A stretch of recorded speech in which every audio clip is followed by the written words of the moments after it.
war until Ukraine ceases to represent a threat. What they've done is promise that, yes, give us the opportunity, we'll make it a threat all over again. We'll reverse whatever gains you've made strategically. We'll turn Ukraine into the battering ram that it once was. I think they're overly optimistic. I think Ukraine, certainly when you leave Kiev and you go out into the countryside and you deal with the people that are living there, is exhausted. And the state itself as an apparatus is crumbling. Now, the bad news is that President Putin just gave a speech in St. Petersburg. I've got to go back and read it a couple more times, but it conveys the impression to me, at least in the translation, that he plans, at least for the moment, to stay the course. And he's told his countrymen, we need to keep on fighting. I have not heard any promise of victory or completion.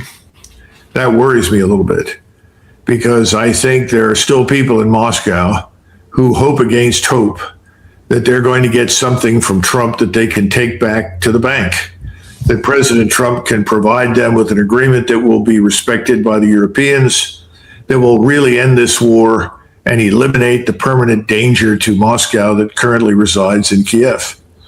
I don't think so. I don't think they can expect anything from President Trump in this administration. President Trump can't guarantee a damn thing right now to the Iranians, which is a big problem. And no one trusts us anymore. Why President Putin holds out the hope that he can is beyond my comprehension, because he doesn't seem to understand the same people that are pushing war against Iran to the end, to the bitter end, whether or not it hurts us or helps us, they don't care. This is all about their interests. Those are the same people that are pushing the war against Russia in Ukraine. There's no daylight between the two groups. They're the same people. I hope that President Putin will come to that conclusion, because there's no way for this to improve unless he does it himself militarily. He can't rely on us for anything. And we'll see where that ends up going too. But and interesting, Sergei Lavrov made a comment related to the current dynamics here, and he has always been, I mean, by his very nature, a very diplomatic individual. But at least to my ears, I'm starting to hear a little bit more aggravation in his tone, and one wonders if that represents a change. Watch this. Британия, Франция и Германия вместе с Зеленским подписали некий документ о стратегической поддержке этого режима, о подготовке к развертыванию стабилизационных сил, оккупационных сил, на том, что останется от Украины после конфликта. Договоренность о том, что Украине будут поставляться дополнительные дальнобойные вооружения для того, чтобы бить по российской территории, в том числе бить вглубь российской территории. Я не знаю, как на этом фоне можно о каких-то переговорах говорить. Наверное, всем надо серьезно отнестись к тому, что сказал президент Путин. Сейчас все зависит не от переговоров, а от действий наших героев на фронте. So it almost sounds like he's kind of starting to get into your camp about, hey, forget about negotiations. Maybe we should go to offensive. And then, because Gary is amazing, he actually has that soundbite from Putin saying what Lavrov mentioned there. Вот и это письмо, о котором вы сейчас сказали, оно действительно с элементами хамства. Это что? Это способ создания условий для личных встреч и переговоров, или это создание обстановки, при которой вообще на самом деле невозможно проводить никаких личных встреч? Я думаю, что это второе. И поэтому обращаться нужно не к авторам этого письма, не к любителям эпистолярного жанра, а к нашим бойцам на линии боевого соприкосновения. И вот обращаясь к ним, я хочу сказать: товарищи солдаты и матросы, товарищи старшины и мичманы, товарищи офицеры, адмиралы и генералы, вся страна смотрит на вас, вся страна гордится вами и надеется на вас. Работайте, братья. So might that be, because that was a pretty emphatic statement there. Do you think that that could signal that he may be ready to turn to that and to do on the ground what you've suggested they probably should have done a long time ago? Is that possible? I'm reluctant to impute that to him. Looking at the statement at the end, work brothers, I'm told that translates more accurately to keep fighting brothers. So I interpret that as stay frosty, stay on mission, continue to do what you're doing. I haven't heard anything beyond that. Now, Lavrov, when he speaks in the great tradition of people like Witte, Gorshakov, Nesselvoda, other great Russian foreign ministers of the Tsarist period. He is a preeminent diplomat. We have no one in his class. And what he's saying, I think, is extremely meaningful because he's closer to what you were discussing earlier with me. He's pointing out that this is beyond rudeness. And that would be my argument to President Putin. These people are too dumb to understand what is rude and what is not. This is just blatant aggression dressed up in new clothing. It provides nothing. It reflects nothing of any good for Russia. And I would argue nothing good for us, because I know people here think it doesn't matter. But I am someone who thinks this war should end.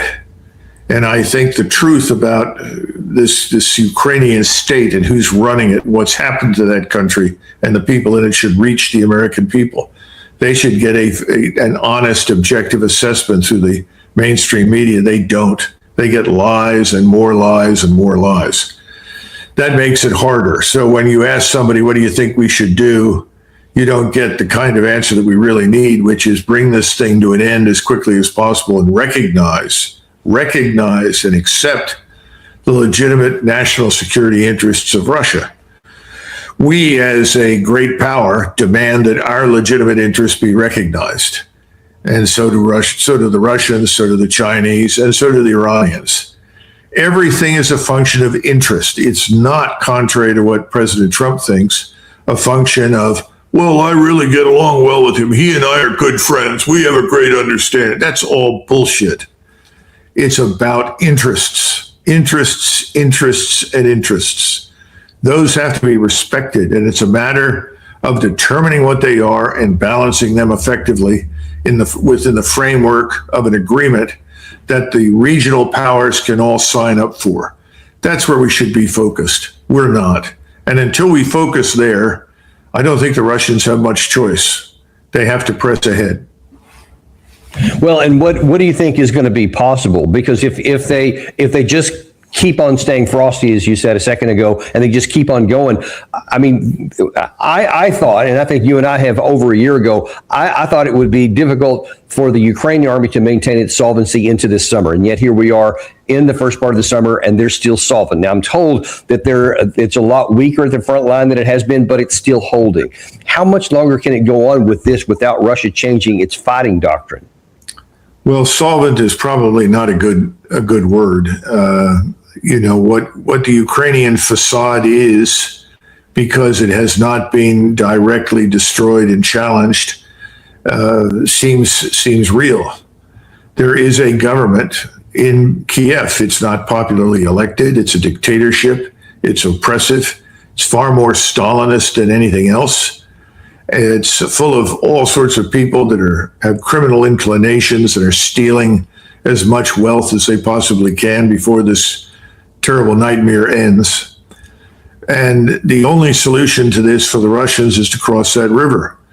Because until you cross that river in strength, the facade remains untouched. And that's what's in front of them right now. It's a facade, just a facade. And that has to be destroyed. Once they destroy it, everybody will shut up, Dan. How many people raised their voices and said, what about the NVA? Well, haven't they been defeated? What about the Viet Cong? No, suddenly nobody talked about it. It went away. Why? Because the government in South Vietnam fell. Poof, it was gone. The Vietnamese military evaporated. Poof, it was gone. And what did we do? We left. and we didn't talk about it anymore. That's what will eventually happen in Ukraine. And, I can't help but think you mentioned a minute ago about Vietnam and about Iran, et cetera. And then now here, my experience with the Taliban in the Afghanistan war, how many times we said, oh, yeah, we finally defeated the Taliban. And this is what victory looks like, General Allen said in 2013, before we end up walking out in shame in 2021. And here, again, it's an anecdote, but this is from Yulia Mendel, who used to be the press secretary for Zelensky in his first few years in office before she left. This is what she writes down, because she's a pretty big critic now. This is just minutes ago, actually. She writes, shocking reports from near Kovel in western Volyn regions. Locals claim villagers armed with shovels fought off forced mobilization officers attempting to recruit men. According to local channels, the confrontation turned physical, with residents pushing back hard. This situation highlights the growing tension around forced mobilization efforts in Ukraine. The question is, how much longer can they continue to do these forced things? Do you think that there is ever an end to that, or will they be able to just indefinitely force people into fighting? Well, as long as we continue to ship large quantities of cash to the government in Kiev, whether it comes from European sources or American, and they're still receiving great quantities of cash on a routine basis, they can pay the people to go out and do what they're doing. If the cash stops and they can't pay them, then that sort of business will stop. That's the sad truth of the matter. You've got to cut it off. It's back to, how do you stop the Israelis from their mass murder and expulsion project in Gaza? You cut them off. That's all. We aren't willing to do that. And apparently we're not willing to do that in Ukraine either. So what you just showed everybody, and the sad part is I know that part of Ukraine, and those people are very definitely different from the rest of Ukraine. These people are Ukrainians in the most Western sense of the word. They were under the Habsburgs for over 100 years, almost 200 years. So I feel badly for the Ukrainians, and I feel badly for the people in the Middle East, because they are sort of in a death grip with their opponents, and prying them apart is not easy. I think the Ukrainian thing could be more quickly solved today than at any point since this war began. But I see no willingness, no resolve, no interest in doing that. Yeah, that is just so heartbreaking to watch. I mean, people literally beating with shovels, somebody trying to take their male family members off to likely die in a war. I mean, it's just almost a death sentence to go in there. And yet that is a daily affair in Ukraine. But well, I think it's another good advertisement for the National Rifle Association. so much for giving up your personal arms, right? Yeah, there's that too.